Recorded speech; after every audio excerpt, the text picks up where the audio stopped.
10वीचा निकाल लागला आहे आणि सर्वांना उत्सुकता आहे की आपल्या पाल्याला पुढे जाऊन कुठे ॲडमिशन घ्यायचं, नेमकं काय करायचं.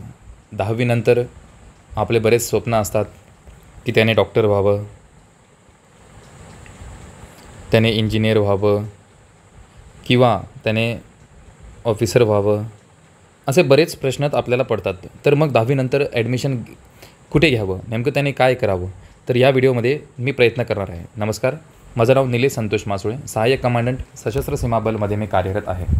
नुकताच 10वीचा निकाल लागला आहे आणि मला असं वाटतं की 10वीचा जो बेस आहे, 10वीची जी पायरी आहे ती सर्वात इम्पॉर्टंट आहे.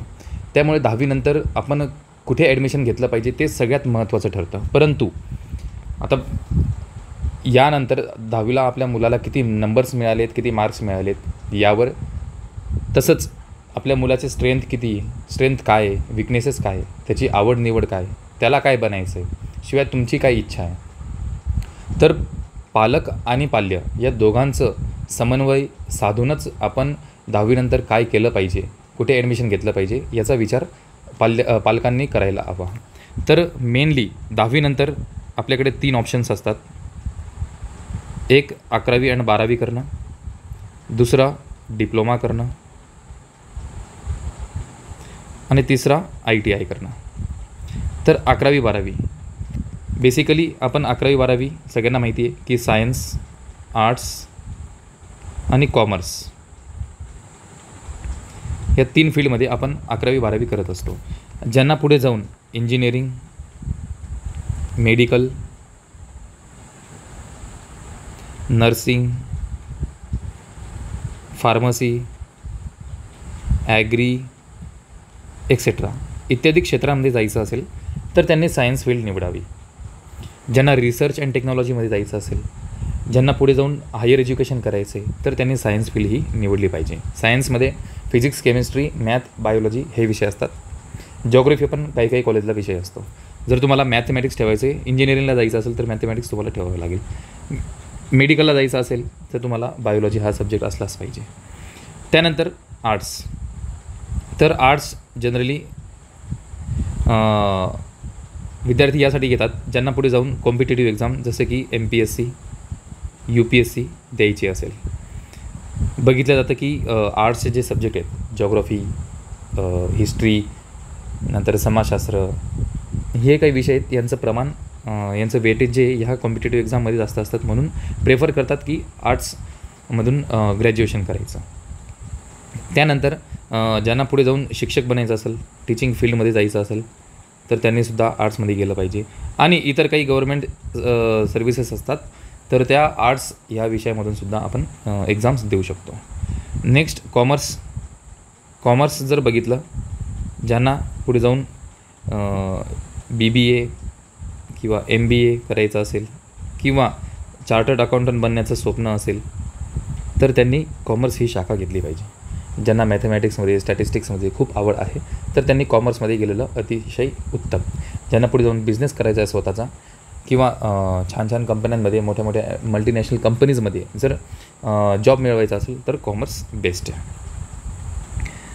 आता पाहूया डिप्लोमा. तर 10वीनंतर डिप्लोमा हा पण एक ऑप्शन चांगला आहे. ज्यांना माहिती आहे की आम्हाला पुढे जाऊन इंजिनिअरिंगच जर करायची असेल तर डिप्लोमा हा कोर्स बेस्ट आहे. तर डिप्लोमा हा कशातून आपण कोणत्या फील्डमधून आपण करू शकतो तर इथे मी थोडक्यात तुम्हाला दाखवतो.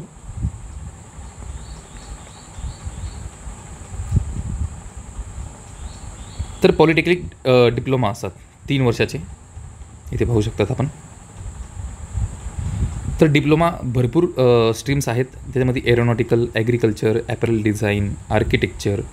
जर मेनली आपल्याला हे माहिती असतं की सिव्हिल इंजिनियर बनायचं तर civil diploma, mechanical engineering, chemical engineering, computer, electrical, electronics, fashion design, fashion technology, industrial, instrumentation इत्यादी भरपूर आहेत. हा फोटो मी तुम्हाला दाखवू शकतो. तुम्ही निवांत याला पूर्ण बघा. खूप साऱ्या ब्रांचेस आहेत. कोर ब्रांचेस सोडल्या तर कोर ब्रांचेस जसे की जे टिक केलेत ते, नंतर मेकॅनिकल झालं, त्यानंतर पेट्रोलियम इंजिनिअरिंग, प्लास्टिक टेक्नॉलॉजी. तर ह्यात असे काही काही डिप्लोमा आहेत की ते डिप्लोमा केल्यानंतर तुम्हाला डायरेक्ट जॉब पण मिळतो किंवा तुम्ही स्वतःची इंडस्ट्रीज टाकू शकतात. त्यानंतर तिसरा ऑप्शन मी जो सांगितला तो आहे ITI कोर्सेस. तर ITI कोर्सेस बेस्ट वे तुम्हाला स्वतःचा जॉब टाकायचा असेल किंवा पुढे जाऊन एखाद्या कंपनीमध्ये जॉब करायचा असेल तर त्यासाठी हे ITI कोर्सेस आहेत. त्यामध्ये आहेत आर्किटेक्चरल असिस्टंट असेल, attender, automobile, building maintenance, draftsman, civil draftsman, mechanical. तर जे आपण प्लॅन करत असतो, घराचा प्लॅन असो किंवा मेकॅनिकल कोणता इक्विपमेंट असो, त्यांचे जे प्लॅन्स तयार करतात, डिझाईन जे तयार करतात ते ड्राफ्टमॅनचं काम असतं. ही पूर्ण लिस्ट या ठिकाणी दिली आहे. भरपूर ऑप्शन्स आहेत. ITI कॉलेजला गव्हर्मेंट कॉलेज ITIचे ॲडमिशन घेऊ शकतो आणि तिथून हे आपण करू शकतो. शिवाय गव्हर्मेंट एक्झाम्स आपण देऊ शकतो 10वी नंतर. तर कोणत्या कोणत्या गव्हर्मेंट्स एक्झाम्स आहेत? तुम्ही क्लर्कच्या एक्झाम देऊ शकतात, इन्शुरन्सचे क्लर्क असो किंवा बँकेचे, स्टेनोग्राफरचे. नंतर रेल्वेमध्ये आपल्याला जॉब आहेत, इथे लिस्ट मी प्रोव्हाइड केलेली आहे. डिफेन्समध्ये तुम्हाला कॉन्स्टेबल होऊ शकतात, जनरल ड्युटी तुम्हाला मिळू शकते किंवा ट्रेड्समन जसं की वॉशरमॅन, बार्बर या इत्यादीमध्ये सुद्धा तुम्हाला आपण भरतीसाठी अप्लाय करू शकतो. शिवाय स्टेट पोलीस असो, स्टेट रिझर्व्ह पोलीस असो, SRPF आणि सेंट्रल आर्म पोलीस फोर्स, तर तिथेही कॉन्स्टेबलसाठी तुम्हाला 10वी नंतर ऑपॉर्च्युनिटी आहे. जॉब ओरिएंटेड काही कोर्सेस असतात जे वर्षाने 6 महिन्याचे असतात. त्यामध्ये 3D ॲनिमेशन आहे, एअर तिकिटिंग आहे, ब्युटी पार्लर जर कोणाला उघडायचं असेल तर त्यासाठी आहे. त्यामध्ये भरपूर आहेत. Footwear technology, graphic, hotel management. यानंतर आपण केटरिंगचा पण एक मी बघितला, केटरिंगसुद्धा ITI असतो किंवा एक कोर्स असतो, तो केटरिंगचाही करू शकतो. तर भरपूर येथे ऑपॉर्च्युनिटी आहे जर 10वी नंतर तुम्हाला डायरेक्ट इन्कम सोर्स हवा आहे तर हे मेन ह्या 3 गोष्टी आहेत, 3 फील्ड आहेत, त्यामध्ये आपण करू शकतो. हायर एज्युकेशन तुम्हाला करायचं असेल तर 11वी 12वी बेस्ट. त्यानंतर डिप्लोमा जर इंजिनिअरिंगला जाण्याचं असेल तर फिक्स्ड आहे. आणि ITI जर तुम्हाला त्वरित जॉब हवा आहे, स्वतःचा बिझनेस टाकायचा आहे तर ITI करू शकतात. त्यानंतर एक महत्त्वाचं, ज्यांना डिफेन्समध्ये जायचं आहे, स्पेसिफिकली एकदम फिक्स्ड आहे की डिफेन्समध्ये जायचं तर त्यांनी SPI सर्व्हिस प्रिपरेटरी इन्स्टिट्यूट जे छत्रपती संभाजीनगरला आहे, तर 10वी नंतर याची एक्झाम होत असते. त्या एक्झाम दिल्यानंतर तुम्हाला 11वी 12वी त्यांच्या इन्स्टिट्यूटलाच होते. नाशिकला मुलींसाठी आहे आणि संभाजीनगरला मुलांसाठी आहे. 11वी 12वी त्यांच्याकडनं होती. त्यानंतर ते NDAची एक्झामची तयारी करून घेतात, जी 12वी नंतर असते. जर तुमचं तिथून सिलेक्शन झालं तर तुम्हाला तिथे डिग्री त्यांच्याकडनं केली जाते आणि नंतर पुढे SSBचा इंटरव्ह्यू देऊन तुम्हाला सरळ लेफ्टनंट यापदी तुमची नियुक्ती होत असते.